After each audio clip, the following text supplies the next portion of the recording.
cursei o curso de História durante 4 anos e no final do curso eu descobri que eu queria ser mesmo era professora. Mas já estava tudo encaminhado para uma pesquisa em História Econômica no mestrado, então eu fiz um mestrado em História Econômica, larguei tudo e fui fazer pedagogia, porque eu queria ser professora.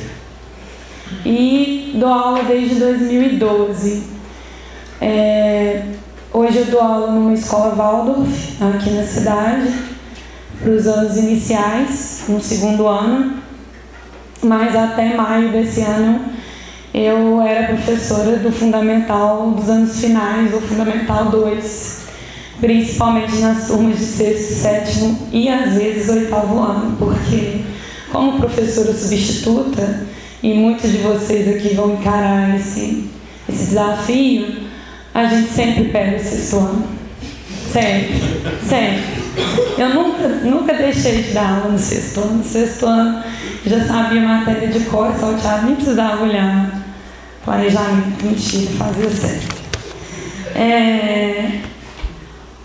Porque a gente sempre tem uma ideia legal para mudar o ritmo da coisa. Eu comecei a ter um incômodo muito grande com o livro didático. Justamente porque eu dei aula numa periferia de Juiz de Fora, e uma periferia bem característica de periferia, com altos índices de violência, muitas crianças já envolvidas com tráfico de drogas e sem nenhum interesse em escola. E não por acaso, muitas dessas crianças eram negras, por conta de um histórico brasileiro que nós temos de subalternização do povo negro. E o que eu comecei a perceber nessas crianças foi que o desinteresse deles na disciplina de História, que era a disciplina que eu lecionava, era nenhum interesse no assunto, porque eles não se viam. E nada do que eu contava era referente à população negra. Afinal de contas, a maior parte do conteúdo do 6º ano é história antiga, na qual muito pouco da população negra é abordada. E o Egito é tratado como um povo branco, não é um povo negro. Então um desafio que eu me coloquei naquele momento foi sair do livro didático. Então, veja, uma recém-formada, com pouca experiência em sala de aula, porque na época que eu fiz não tinha tanto estágio igual vocês têm agora, tendo que abandonar o livro didático, no primeiro momento é uma muleta, para trazer um assunto em que aqueles jovens, aquelas crianças pudessem se ver na história. Então coincidiu com o mês de novembro da consciência negra e eu tentei mover alguns eventos que a gente pudesse discutir algumas dessas questões. E aí eu senti que muitas crianças resolveram participar, crianças antes que não tinham interesse, resolveram participar. Então o meu incômodo com o livro didático foi grande, até que eu cheguei no curso de pós-graduação em História da África e conheci o baobá. O baobá para quem não conhece, é uma árvore milenar gigantesca, muito predominante no continente africano, principalmente na ilha de Madagascar, onde tem 6 espécies de baobá. Só na ilha. No continente é uma espécie só. E o baobá mexeu muito comigo, principalmente pelas questões simbólicas, mas ela é uma árvore gigante, que armazena uma quantidade imensa de água, tudo na árvore se aproveita, mas muitos povos africanos, principalmente de língua portuguesa, por exemplo, tem uma tradição de contar histórias embaixo do baobá, porque eles acreditam que o baobá guarda histórias dos povos. E, por ser uma árvore milenar, ela guarda muitas histórias. Então, isso mexeu muito comigo. Pode passar. E quando eu fui visitar Belo Horizonte, numa viagem assim, meio aleatória, eu fui visitar o Museu Memorial Minas Vale e vi essa árvore artística, né, do baobá, em que a proposta era para os visitantes deixarem uma mensagem embaixo do baobá. E por acaso o criador estava lá e eu pedi autorização a ele verbal, se eu poderia levar para minhas turmas de 7º ano essa experiência de uma outra forma. Então eu peguei a ideia e levei por uma, isso foi em 2016, por uma turma de 7º ano, pode passar, para fazer essa árvore com uma turma de 7º ano que eu trabalhava a história da árvore. Só para quem não sabe, no 7º ano a gente começa a falar de África, com as mudanças da lei, né? Porque eu não estudei isso no livro didático. A história da África entra principalmente no 7º ano, em que a gente começa a estudar os povos antigos africanos. E aí vem o Reino do Mali, o Reino do Congo, os Achantes, e assim, o Reino do Ghana. E nesse contexto que eu resolvi trazer o Baobá para trabalhar com as crianças. E aí a justificativa dos objetivos seriam, mas eu vou ler, né, porque quando a gente põe texto no PowerPoint a gente tem que ler. Silenciadas pela tradição europeia, a proposta dessa sequência didática é introduzir os estudantes à história africana entre os séculos 6 e 14, buscando entender a diversidade de sociedades e culturas e a influência desses povos na cultura brasileira. A ideia é para construir com as alunas e alunos a percepção de que a história africana ou é esquecida ou pouco abordada nos livros didáticos de história, de que é contada especialmente a partir do olhar do vencedor e que é necessário resgatar a sua história para compreender como esses povos foram subjugados no processo de dominação. Ressaltar principalmente o papel da memória como um campo de disputa e como um elemento de identidade. Isso a partir da oralidade, pois foi através dela que chegamos a muitas informações sobre a África e é através dela que conhecemos um pouco da história dos nossos ancestrais e até da nossa própria história. Assim, tendo o Baobá como símbolo e gatilho, convidei os estudantes a recuperarem suas memórias individuais para se entenderem como sujeitos sociais. Então, qual era a ideia principal dessa sequência? Era, a partir de uma história da África, desses reinos, que historicamente muitos historiadores tiveram acesso a essas histórias através da oralidade, né, dos griots, que são esses símbolos de memória viva, a gente, através da memória, conseguisse perceber esses estudantes dentro da história, como sujeitos de identidade, que eles têm importância no mundo, que eles têm importância dentro das sociedades, das comunidades que eles vivem. Então, a ideia era, através da história africana, esses estudantes perceberem enquanto sujeitos. Bom, então eu começo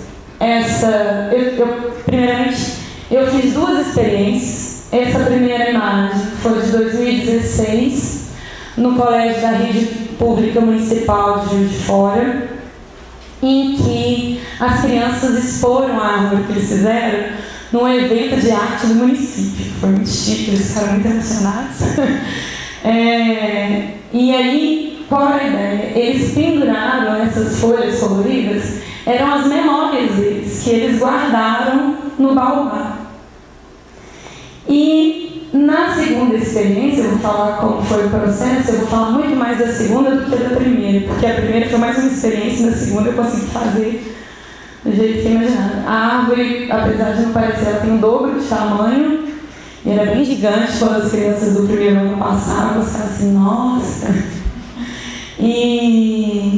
E aqueles quadradinhos brancos, que dá pouco para ver, não sei se está dando para ver, eram QR Codes em que os visitantes poderiam ouvir as memórias dos estudantes.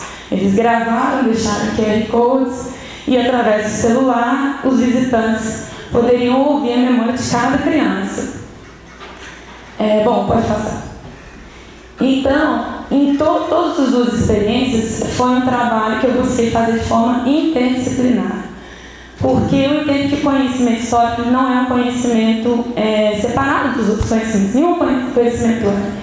E em termos escolares, é muito importante a gente fazer trabalhos interdisciplinares, não é uma coisa que aquela coordenadora pedagógica vai na reunião e fala, gente, vamos fazer trabalho junto. É importante mesmo, porque a gente tem uma política no Brasil de achar que português e matemática que é importante.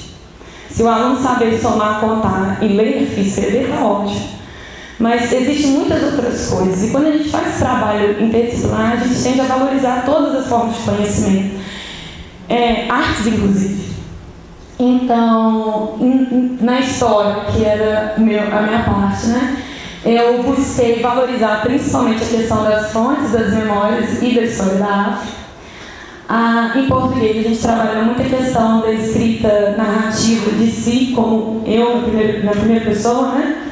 E nessa elaboração das memórias. Em ciências, a gente trabalhou as propriedades biológicas da árvore, do baobá, e as questões climáticas também do continente africano, junto com a geografia, né? Que geografia a gente trabalhou não só a diversidade climática, vegetal, mas também política e econômica do continente africano, para até desconstruir um pouco a ideia de que no continente africano só existe pobreza, né? São todos pais pobres, todo mundo passa fome, não é bem assim.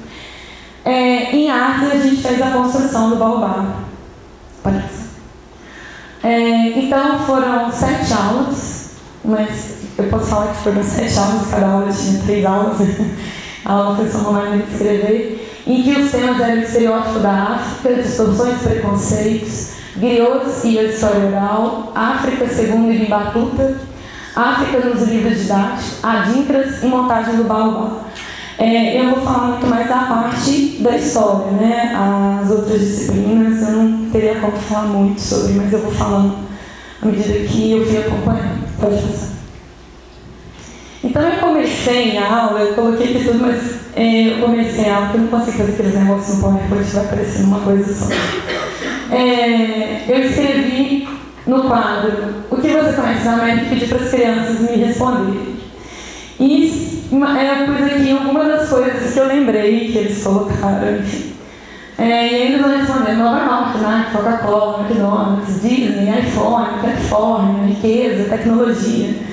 E vejam que a ideia de América deles é muito estadunidense, né? Como se o Brasil não fizesse parte da América.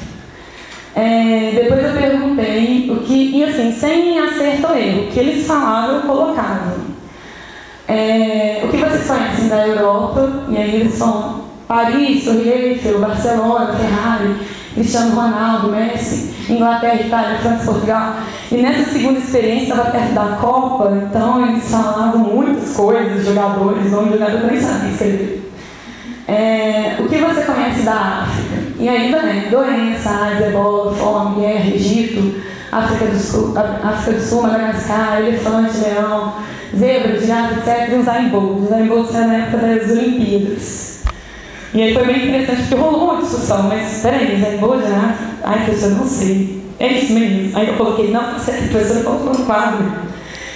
E aí depois eu vim discutindo com eles essa imagem que eles fazem, né? Esse estereótipo do que é a América, que eles não se percebem enquanto americanos. Que a gente tem a falsa perspectiva que a América é os Estados Unidos e o resto da América Latina, né? Não é América. E como a Europa, eles têm uma percepção cultural maior, eles trazem elementos culturais, enquanto aqui é muito mais uma questão de consumo. E não que a Europa não seja uma coisa muito capitalista, né? E quanto à questão da África, vem circulada muito nos estereótipos de doença, ou que a beleza da África está constituída nos animais e nas suas savanas, ou a questão da guerra e da pobreza. Então, a partir disso, né, a partir daquilo que eles conheciam, é que eu vim trazendo essa desconstrução do que seria a África para essas crianças. Pode passar. Então, eu dei print no Google, e eu fiz isso aí mesmo, e eu joguei só lá, África. Aí vem esses mapas, e olha lá, beleza da África, pobreza da África, cultura da África e África também. Aí eu vi o primeiro, beleza da África. E aí só aparece savana. Pode passar. Pobreza na África. Só aparece criança, tipo, desnutrida, né? Pode passar. E cultura africana é sempre uma coisa muito estereotipada. e tratada como exótica. Então, assim, o que eu tentei mostrar para eles? Acho que tem mais um. Não, volta. O que eu tentei mostrar para eles? Que essa visão estereotipada que eles tinham da África, das Áfricas, não é uma coisa que saía do nada, né? Isso é socialmente construído. E aí eu vim questionando, de onde que vem isso? Aí, da televisão, da novela, do filme, da propaganda e do Google. O Google não está isento disso. A gente pensa, mas a internet é livre, a internet eu acho que eu quiser, etc. O Google sugestiona para onde você vai olhar, se você não tiver um olhar criterioso. Aí eu fui, levei eles para a sala de informática, e aí eu fui dando outros nomes para eles pesquisarem, pode passar. Aí pedi para eles pesquisarem a capital de Gana. Aí ele falou assim, olha, professora, tem cidade na África. Pois olha lá, tem até mar, enfim, vai vendo aí, pode passar. Aí depois pedi para eles procurarem Luanda, parece o Rio de Janeiro.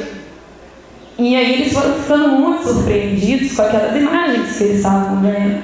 Pode voltar. Não, volta. E aí a gente procurou outras florestas, outras vegetações, e eles viram que a África não é só savana. Perceberam que tinham lugares no continente africano muito frio, ou com florestas muito parecidas com a Amazônia. E isso foi começando um processo de desconstrução daquilo que eles sempre aprenderam enquanto África. Pode passar. Então, para falar de história oral, eu na época eu desafiei os estagiários que eu tinha para fazer uma aula, que eles tinham que fazer uma aula, uma intervenção, em que eles não utilizassem um recurso e falassem de oralidade. E aí eles trouxeram essa brincadeira. Eu juro que eu tentei colocar o vídeo, mas pesou muito o arquivo. E a brincadeira era da onça, e que as crianças ficavam com um trem, né? E tinha um rabo pendurado no último, um pano pendurado no último pessoa do trem, que uma onça tinha que pegar a outra, sem soltar um do outro. E aí qual a intenção da brincadeira? Trabalho em equipe, né? Que você não faz nada sozinho. Você sempre tem que estar trabalhando junto com outras pessoas para que as coisas deem certo. E aí, nessa aula, a gente trabalhou a questão das brincadeiras, que essa é uma brincadeira africana. E aí a gente recuperou com eles outras brincadeiras que eles conheciam, mas que foi passado para eles, que eles não leram, que não é um jogo, etc. E aí eles foram falando, e aí a gente trouxe a questão da tradição oral. Que a tradição oral é um processo que vai passando de geração em geração, né? E que geralmente pessoas mais velhas é quem contam aos mais novos o que eles sabem. E essa informação vai passando. Há distorções, assim como há na escrita. A escrita também tem distorções. A partir do momento que eu faço uma cópia, a partir do momento que eu faço uma tradução. Então, nesse processo, a gente tentou valorizar muito a ideia de que as fontes orais, elas são tão importantes quanto as fontes escritas. E esse trabalho continuou, pode passar. Eu levei um amigo meu que é do Congo. Ela na UFJF recebeu muitos imigrantes. E ele foi contar um pouco do Congo, né? Do porquê que ele veio para o Brasil, que ele estuda arquitetura no Juiz de Fora, etc. E contou uma história africana que ele conhece desde pequeno para as crianças, que era a história de Sundiata Keita. Isso, não sei se vocês conhecem, Sundiata Keita é um herói do Mali que teria construído o Império Mali, né, segundo as memórias, mas que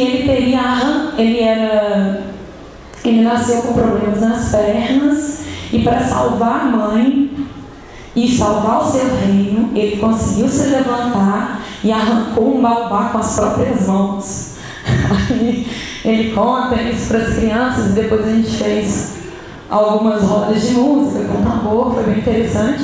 Pode passar. E depois eu fiz uma contação de história com eles, em que eu contei a lenda do baobá, da onda de baobá, surge que nessa roda, eu tentei improvisar uma árvore, né? Para contar, debaixo de uma árvore. E aí eu proponho a eles que eles busquem as memórias deles. E aí, como o primeiro passo nessa busca de memória, eles iam procurar com as pessoas mais velhas, avós, pais, tios, de onde eles vieram, quem é a família deles, de onde esses familiares, eles são do Juiz de Fora? Não são. Eles vieram de outra cidade? Por que vieram para o Juiz de Fora? E tentar conhecer quem são esses nossos antepassados. Porque esses antepassados influenciam muito naqueles que somos, né? Muito daquilo que a gente pensa, de como a gente age, do que a gente come, do que a gente gosta, tem a ver com os nossos antepassados. A ideia, a princípio, foi essa. E aí, numa quarta aula, enquanto eles faziam essa pesquisa, eu trouxe que a história africana, a gente tem conhecimento sobre, principalmente, duas fontes. Do mago, principalmente, Império Mago. Uma pelos relatos orais, através dos griots, e outra por viajantes. Então, por mais que ele vai fazer uma viagem estereotipada, e aí a gente, nesse vídeo, que depois eu posso mandar para vocês, ele faça uma ideia estereotipada daquilo que ele vê pelo deserto na viagem, é uma perspectiva muçulmana do processo. E muitas das vezes a ideia que a gente tem de África é a visão europeia. E aí, antes da gente trabalhar a África, a gente trabalhou as populações muçulmanas, a cultura muçulmana, e aí a gente pôde perceber como esse Islã, que vai se estender pelo norte da África, ele vai ser muito diferente daquele que acontece na Península Arábica. Com uma visão que vai... Porque os africanos, eles vão ter, principalmente aqui na África saariana e subsaariana, eles vão adaptar do Islã aquilo que eles achavam apropriado. Tanto que, por exemplo, muitos povos que usavam patuás, né, que são elementos de proteção, eles continuam usando os patuás, mas com trechos do Alcorão. Então, assim, eu tentei mostrar nesse processo, ainda que uma visão muito estereotipada do Ibn Battuta, como os povos africanos eles vão se adaptar, porque o Ibn Battuta, quando viaja pelo Saara, ele vai ficando em choque como o Islã vai se dando entre esses povos e recrimina. Esses povos não seguem o Islã como deveria, as mulheres não se cobrem como deveria, ficam de seios à mostra, enfim. E como isso nem sempre é como a gente imagina. Até para tirar um pouco da ideia que eles têm, também preconceituosa, sobre o que é o Islã. Bom, pode passar. E depois disso, nós vamos para o livro didático. E aí, o primeiro exercício que eu fiz com eles... Então, vejam, eu fiz um caminhar com eles muito grande antes de ir para o livro. Por quê? Porque eu penso, né, enquanto ensino de história, que o livro didático, por todas as questões que já foram faladas,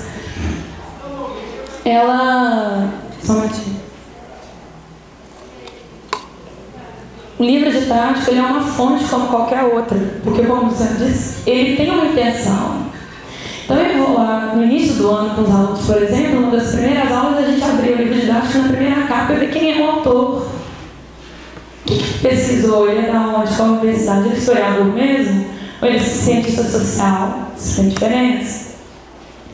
Ele é um historiador, são vários historiadores, né? De qual universidade, quem é a editora, porque tudo isso diz a intenção daquele livro, ainda que eles não entendam totalmente o que é isso.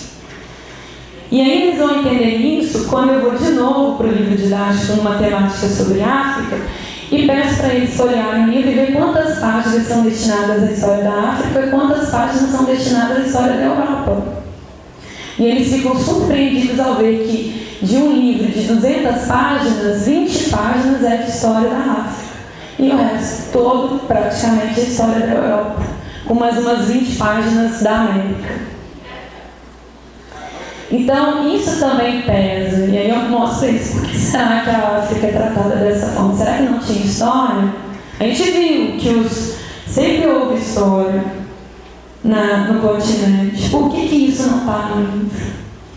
E aí eu peguei mais de um exemplar de livro com eles e eles analisaram o livro didático que eles usavam, que foi adotado no ano, e um outro livro didático de um outro autor, de uma outra editora, e eles tinham que analisar como o reino, sei lá, o Império do Mali, era tratado no livro e era tratado no outro livro. E aí eles perceberam, por exemplo, teve grupos que falou que no livro deles era só um trechinho que falava do Império Mali, enquanto o outro tinha um trecho maior. Teve grupos que detectaram que no livro deles falava do reino de Gana, mas que no livro que eu levei para eles analisarem não tinha o reino de Gana. E aí a gente foi discutindo como que a história da África é estereotipada, até pelos livros didáticos, que não tentam trazer outras visões sobre a África. Perpetuam no silêncio, não mostrando aquela memória. Pode passar. Então, a gente foi na sexta aula para o processo de construção do baobá. E aí eu contei sobre o povo Axante e a escrita dos adicas, que são símbolos que trazem mensagens, né? E aí houve um sorteio, que se eu fosse deixar para escolher, todo mundo ia escolher o símbolo do coração, que está em algum lugar aqui. Eu sorteei entre as crianças e cada QR Code levou um símbolo adica. E aí foi interessante que nesse processo eles já estavam com a professora de português iniciando o processo de construção das memórias. E nesse processo de construção das memórias foi muito interessante, porque eles partiram do lugar do tipo, eu não tenho nada de importante para contar. E esse lugar foi na primeira e na segunda experiência. Eu não sou ninguém. Eu não tenho nada que aconteceu de importante na minha vida. E aí eu com a professora, a gente trouxe vários trechos do Museu da Pessoa e leu para eles histórias. Aí eles falaram assim, isso também pode entrar no museu, professor? Então eu tenho coisa para contar. E aí eles foram se descobrindo enquanto sujeitos de memória, que pensam, que têm uma vida, que são alguém para outras pessoas e para si próprios.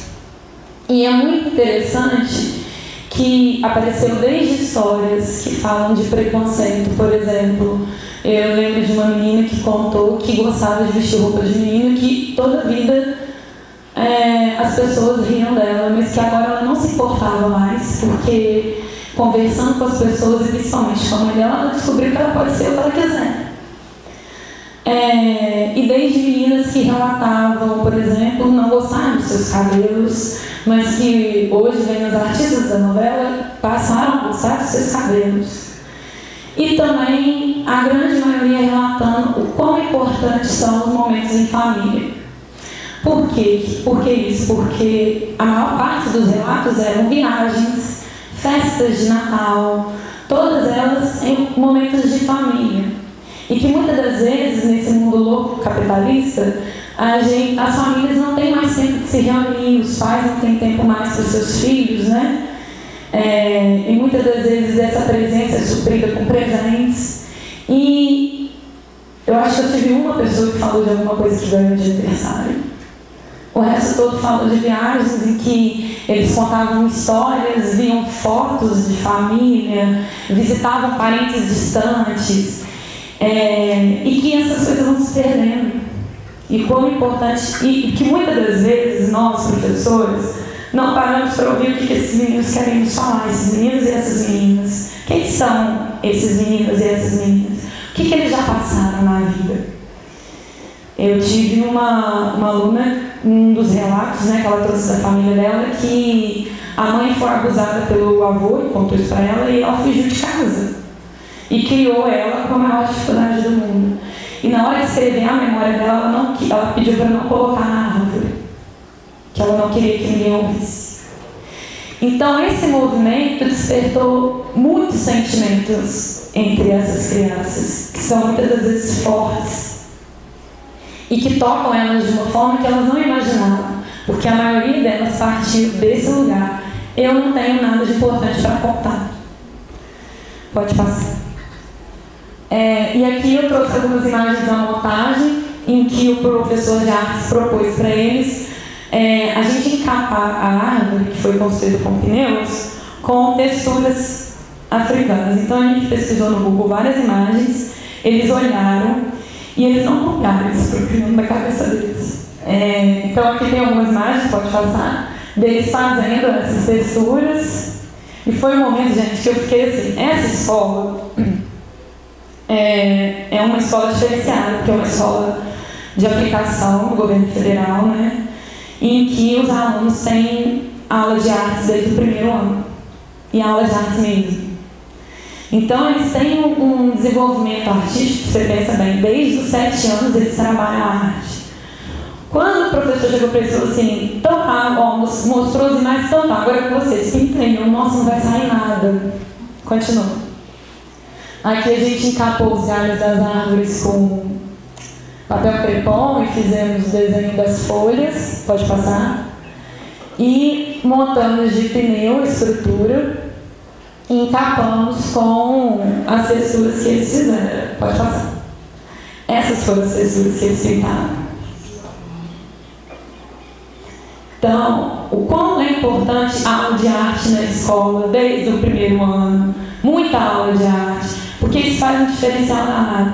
Eu falo para vocês hoje, se vocês chegarem lá e perguntarem para eles, vocês fizeram uma aula tal, assim, vocês construíram babá. A gente pintou textura, fez eles lembram muito mais da árvore do que do conteúdo, com certeza. Pode passar. Então a árvore, isso aqui eu tentei tirar uma foto mais baixa para vocês terem uma dimensão da altura, mas não dá certo isso também. E ali é um adulto perto da árvore, imagina uma criança. E aí os QR Codes, né? Isso foi parte da Semana de Ciências Humanas da escola. Então, ali vocês podem ver a árvore, pode passar, eu acho que. Aí as crianças, no primeiro dia que eles chegaram, e essas crianças que estão aqui, foram as que produziram a árvore, eles ficaram encantados, nossa. Pode passar. E com a professora de geografia, que eles produziram esse mapa, em que eles, através daqueles mapas, eles buscaram imagens de outros territórios africanos, outros territórios que não fossem aqueles estereotipados da savana e da pobreza. Então, a gente foi pegando, como eram 3 turmas de 7º ano, por exemplo, cada um fez do norte da África. Então, ali tem imagens que vão para além do deserto. E eles colaram ali. E assim por diante, para cada região do centro, subsaariana, sul-africana, imagens que tentavam desconstruir os estereótipos de África. E as pessoas eram convidadas, os visitantes, na parte branca, a falar coisas que iam para além do estereótipo africano. Então, eles deixavam várias coisas que conheciam, os visitantes. É claro que surgiam estereótipos, mas coisas que iam para além daquilo que se conhece. A grosso modo. Pode passar. E aí as crianças deixando as mensagens. Pode passar. E o meu contato, quem quiser, eu mando esse plano de aula que eu tenho que arrumar algumas coisas. Bom, então a ideia era justamente essa. Era as crianças vivenciarem o que é história. Muito mais para além do conteúdo. Porque o conteúdo é importante, mas muitas das vezes as crianças não se reconhecem nessas histórias. E não se reconhecem mesmo. E a disciplina de história passa a ser uma disciplina detestável das escolas. Porque é aquilo, a primeira pergunta, por que eu tenho que estudar esse povo? Por que eu tenho que estudar isso? E quando a gente traz uma proposta pedagógica em que as crianças possam estar inseridas nela, elas possam participar ativamente da construção da história, esse cenário muda. Aquilo passa a ser interessante para elas. E trazendo isso dentro do contexto de história da África, dá um peso maior, porque a gente coloca a história da África e a história do negro em outro lugar. Um lugar que eu posso ter uma propriedade sobre ela. Um lugar que eu posso pertencer a ela. E que não é uma coisa distanciada da minha vivência, de mim enquanto sujeito. Bom, é isso.